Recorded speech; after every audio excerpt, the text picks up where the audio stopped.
It's another Friday edition of your Jamaica magazine. Thanks for tuning in. I'm Audrey, your host for today's show. Independence Day is only 4 days away, and in true Jamaican style, we're ringing in the celebrations with excitement. Coming up, a reminder of some of the things that make us uniquely Jamaican. So stay right there. Me soon come. Jamaica 57 is here, and as you'd expect, there are a host of activities for everyone to enjoy. Miss Jamaica Festival Queen Competition, World Reggae Dance Championship, Mellow Go Round, Jamaica Gospel Song Finals, Grand Gala, and so much more. We have a lot to celebrate as a nation, so let's come on out and support all these celebratory activities. Jamaica 57, one nation, one people.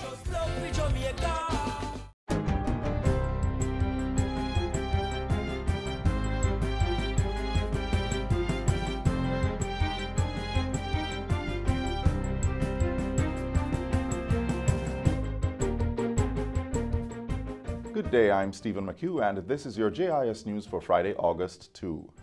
The National Partnership Council has agreed to establish a methodology to monitor the implementation of states of emergency and zones of special operations. Prime Minister Andrew Holness made the announcement on Thursday during his Emancipation Day message. He said the Partnership Council had built national consensus on debt reduction, energy diversification, and an increase in the ease of doing business. But the Prime Minister said the area of enhanced public order had seen the least sustained success. This is the area on which we must now seek to build the consensus through partnership. We must build consensus on comprehensive measures to fight crime, address our at-risk youth, and improve conditions in our communities. There must be national support for increased, targeted government spending on these areas. 200 members of the Jamaica Defense Force JDF's enlisted ranks have received the 2019 Medal of Honor for General Service. The honors are in effect from May 23 this year and were presented to the Army personnel on Wednesday. Governor General Sir Patrick Allen and Prime Minister and Minister of Defense Andrew Holness gave out the medals during the JDF's Armed Forces Day Parade at Up Park Camp. Recipients are from the JDF's 5 divisions: Infantry Regiment, Reserve Corps, Air Wing, Engineering Unit, and Coast Guard. A large number of dignitaries and members of the public attended the JDF's Armed Forces Day Parade, which featured the Royal Salute, helicopter flyover, and a display of military equipment and vehicles. Visitors were also able to view displays and purchase memorabilia from the Armed Forces Village adjacent to the parade ground. The development of multi-story structures are being explored to meet the demand for parking in St. James. Mayor of Montego Bay, Councillor Homer Davis, says the capital is woefully in need of additional parking spaces as it continues to grow. He says a partnership is being sought with the Jamaica Railway Corporation, which is the largest landowner in the second city. In addition, the Harbour Street Car Park and the Old Cholera Cemetery on Jimmy Cliff Boulevard have been identified as potentially suitable locations to create the multi-story structures. We don't have enough footprint, so we have to go up to get more space. Mayor Davis says the projected sale of the Bogue Industrial Estate property, which is worth about $700 million, will be used to fund the undertaking.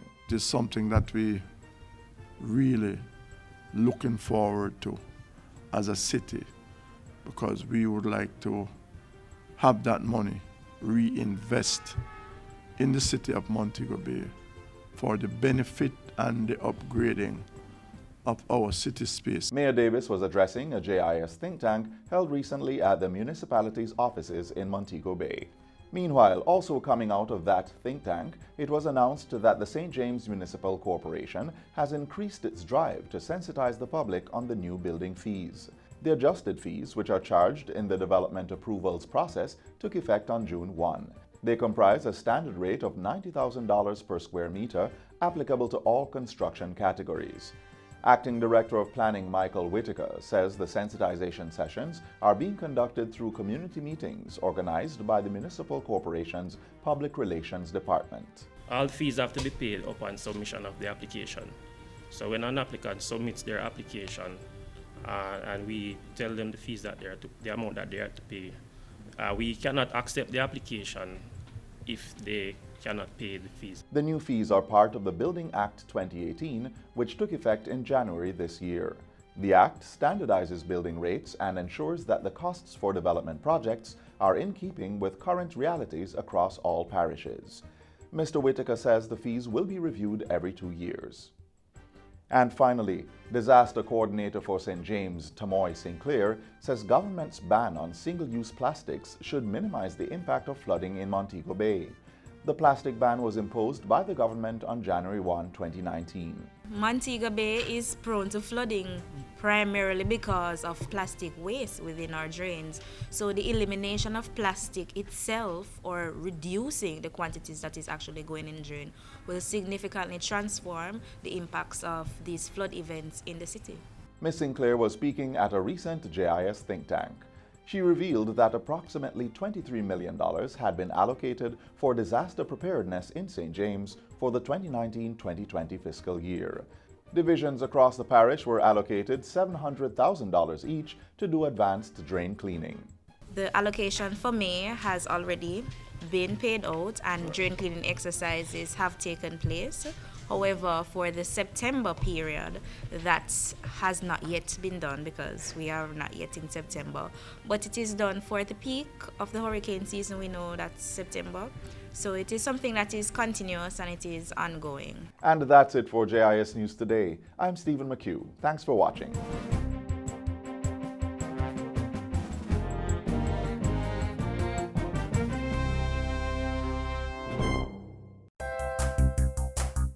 So many wish they could visit our shores. We live where they vacation. Brand Jamaica beckons all from the four corners of the earth. Well, as a Jamaican, I have great pride in selling it. You know, your pride that you sell Jamaica with is something that it rolls off. Jamaica has so much to offer, and every time I have the privilege of bringing an executive down to Jamaica, an executive from an airline or a tour operator or a travel agency, and you take them across the country, you know, the pride that they said, wow, I can't imagine, especially when it's their first time. Wow, I love this. Build it. Cherish it. Our wealth is Brand Jamaica. There is a particular fabric that is tied into our national observances in Jamaica, such as Emancipation, Independence, and of course, Jamaica Day. During these island-wide celebrations, persons are seen decked out in this plaid cotton material with its main colors of red, yellow, and white. It has become an undeniable part of our culture and heritage. What am I talking about? A bandana, bandana, a part of our identity, a bandana.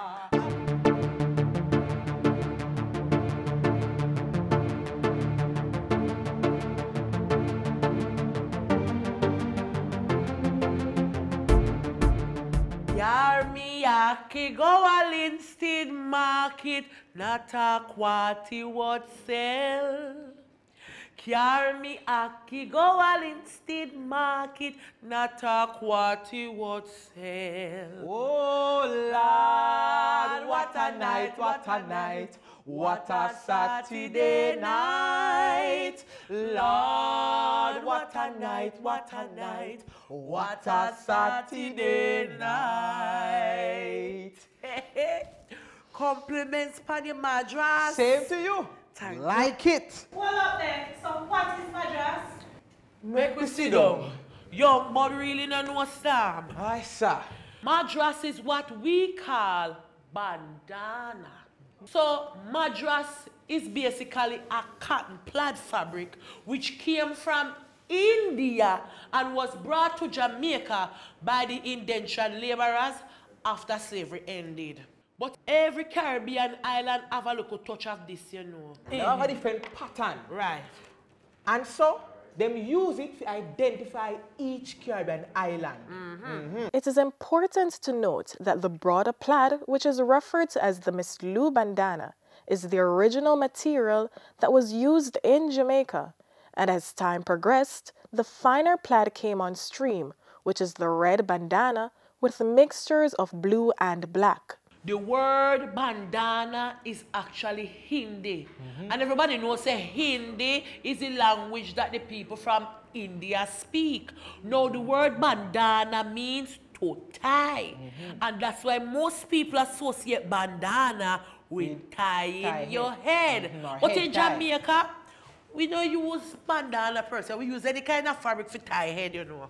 All we do, we just wrap it around their head in a one circle and we tie the back so that when they put the goods on top of it, it all on balance. Hold on then. See one basket here. Oh, so now, me can't carry me a Kingston Livingston market.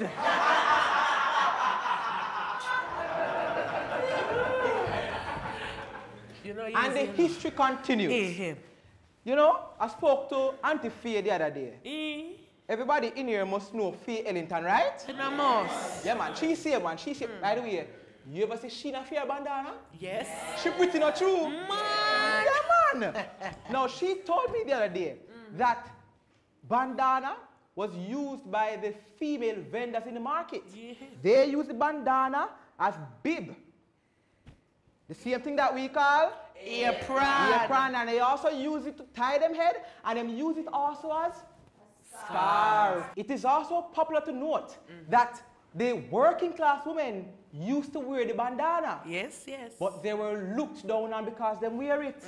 But they were persistent. Yes. They wore it with dignity and pride. That is very right.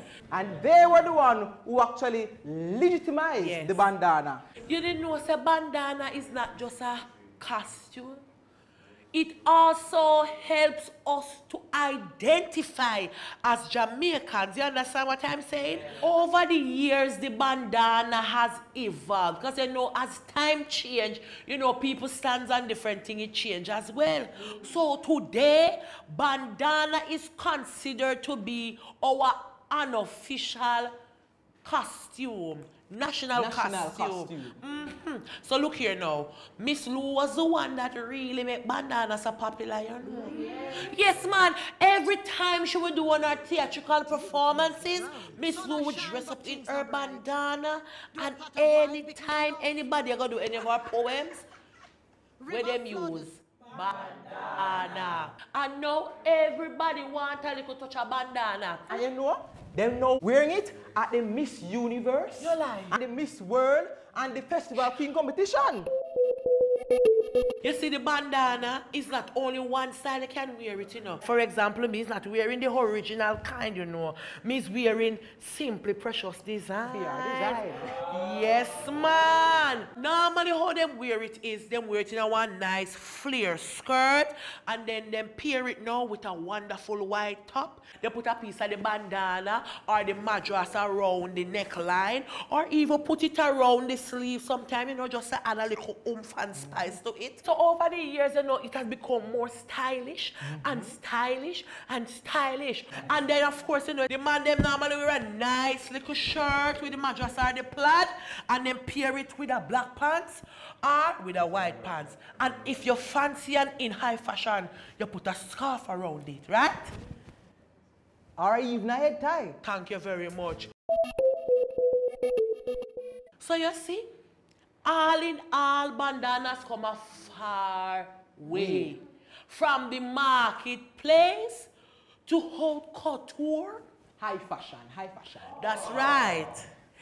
Bandana come from India, reach a Jamaica, and all in all, bandana is here to stay.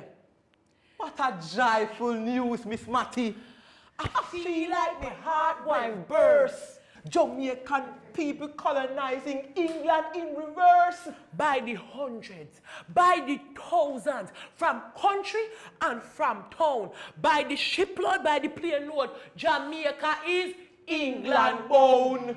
But what are the government plan England here? Them brave the war and face the worst. But I don't know how them Western colonizing in reverse. Bandana, bandana, a part of we identity, a bandana, a bandana, oh a bandana, a part of we identity, a bandana. Make a draw for the madras. Oh, put on your madras. Madras. Give a part of our identity, a bandana. Jack Mandora, me no choose none.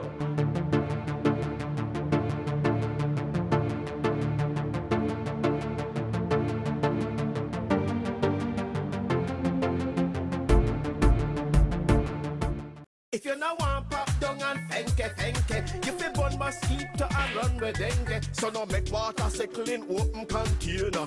For them to breed up under the danger. Usher them out, run them away. Zap them with the zapper and down them with spray. Use mosquito net and mosquito screen. Protect your household, now make them come in. If you no want pop down and fenke, we fi burn mosquito and run with dengue. If pain lick your head and your joints and your eye, and you want fever meat and your temperature high, it could be dengue, don't hesitate. See a doctor, don't self-medicate. For some painkiller can make you bleed and you will try to recover and no succeed. We no want pop down and fenke. We fi burn mosquito and run with dengue. A message from the Ministry of Health. I love waking up every day in this country. This is where I was born and raised. I have such a passion for my country, and for me this is home. In Jamaica, a lot of people, they look at just like beach, you know, sea, sand, but our mountains are something to behold. It's majestic up there, and it's a different type of peace. It's a different type of lifestyle completely. I could mention many different places that are amazing, but the one thing I do love about Jamaica as well is that you can find that relaxation, you can find that chill in your backyard. Apart from it being an incredibly beautiful country, an incredibly beautiful island, we have a wonderful, wonderful culture, wonderful, vibrant, colorful people. There is definitely a realness to Jamaica. There's definitely something that no matter what keeps you in touch with reality here. Why come to Jamaica? It all comes back down to Jamaica as a whole. You know, the food, the music, the culture, the people, the climate. Come out and meet us, come out and experience what Jamaica has to offer.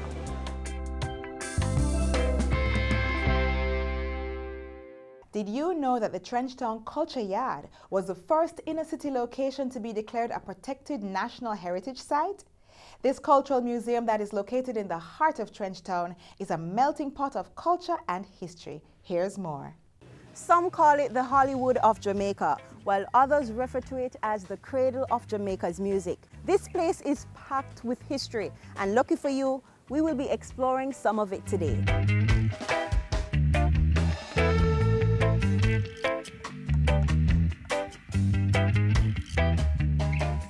This culture is a museum, you know, and it's a history of Trenchtown. It has a whole lot of legacy in it. Yes, the Culture Yard, which is situated at Lower First Street in Trenchtown, is one of the many houses built by the Central Housing Authority between 1940 and 1949. These government houses were built on 200 acres of land and subdivided to facilitate a residential community to be called Trenchtown. Trenchtown itself, it was named after a person, and the name of that person is Daniel Power Trench. Daniel was born in Jamaica. His mother was Jamaican, but his father was an Irishman. So Daniel's father came to the Caribbean, basically, to the business, and he met this woman. They got married and had 14 children, and there comes Daniel. Greenwich Park Estate Land, that was the name of the estate that was owned by Mr. Trench. And what had happened was, before Daniel died, you know, he was born in 1813, he died in 1884, he actually left that land, the estate land, to last his family at least 99 years. And what had happened was, there was a huge earthquake in 1907 that had destroyed the estate land beyond repair. So later on, the land became a squatter settlement. You had persons who started to squat on the land, and afterwards now you find where the government came in and had asked the family to sell the land to them. So it was sold to the government, and that's when the government now divided the land in different areas. On the land, the government built 4 different blocks of houses, namely H, S, T, and U block. On the U block, is the Trenchtown Culture Yard. People travel from near and far to learn about the phenomenal history of Trenchtown and the successful people and musical bands it has produced, such as the Heptones, Abyssinians, and the Wailers. Within these walls, visitors also get to observe furnishing and instruments used by the musical icons who once lived here, including the great Bob Marley and his mentor and co-writer, Vincent Tata Ford. So Vincent Ford, this is all his writings on the wall. This is him. This is his furniture. This is his Bible. It was in this space that the popular Bob Marley hit, No Woman No Cry, was penned. In this song, listeners are able to get a feel of some of his experiences while living here. His first vehicle of what he owns, his first acoustic guitar, the single bed of what he sings about also is there. And there are many bits and pieces of Bob that is still here. It's emotional. It's emotional. After an emotional tour of the rooms and galleries, visitors get the chance to wander the courtyard, where they will find this fascinating statue of Bob.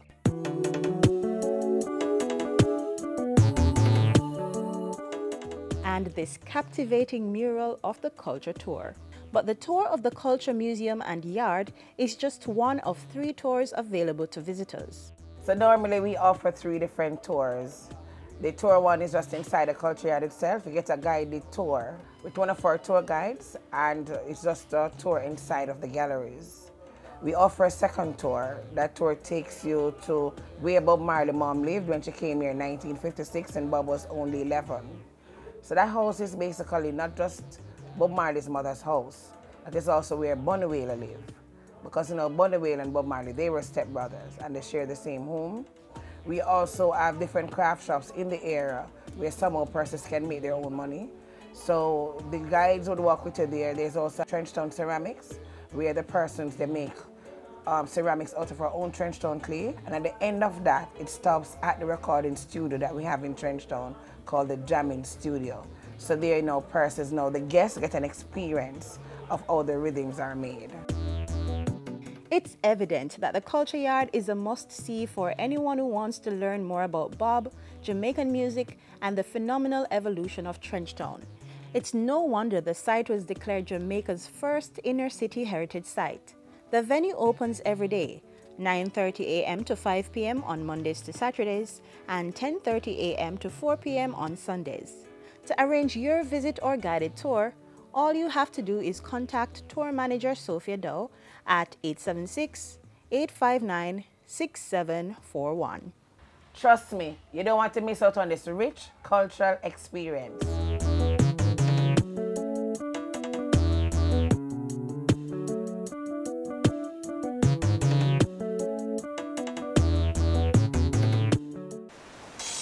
Let's get a little breeze on this land.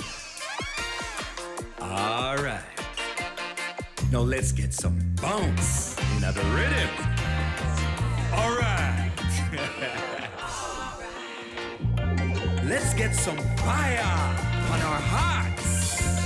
Now that is what we call all right. Run, come, get some Jamaica. I'm dreaming of a new Jamaica, a land of peace and love. During a recent JIS think tank session, Culture Minister Olivia Grange revealed that for the first time in the country's history, Jamaicans in Western Jamaica will have their very own Grand Gala celebrations on Independence Day. Listen now for more details about how this historic event is helping to make Jamaica a more inclusive place for all of us to live, work, raise families, do business, and party in style. For Western Jamaica, it's the first time that they will have an independence village that is built out almost similar to the Independence Village in Kingston. They will have a gala event, which also is a presentation almost similar to the one in Kingston. Smaller version, but the same format. where they will have over 200 dancers and other participants on the field at Catherine Hall. And for the first time, they will have an event that will rival what is happening in Kingston. And so I think it is important that we know that Western Jamaica is coming on stream, and they plan to have the events in Western Jamaica, in Montego Bay, to grow from strength to strength.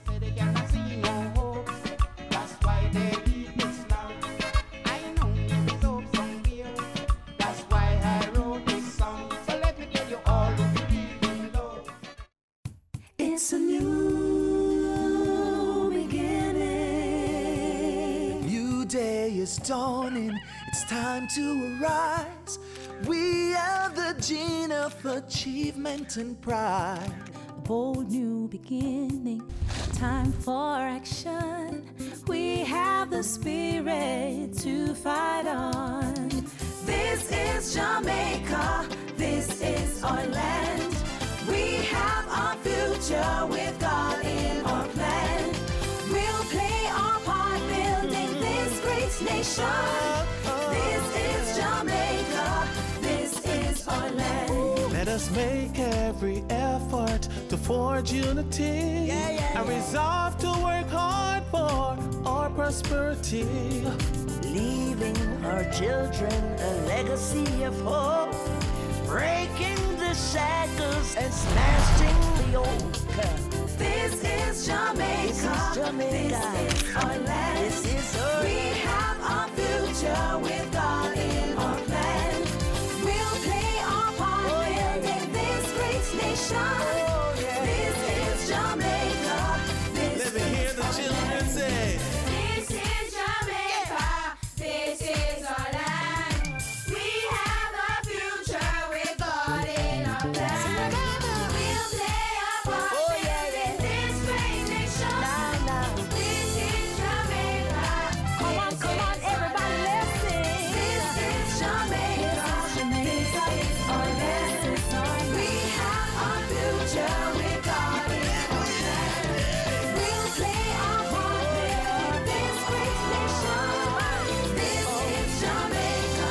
This is our land. Jamaica, together we can. Unfortunately, this is the final stop in today's magazine. Thanks for journeying with us. To watch today's program again, simply visit our website, jis.gov.jm. Don't forget that you're able to follow us on Twitter, Facebook, and Instagram. I'm Audrey. Have an airy weekend.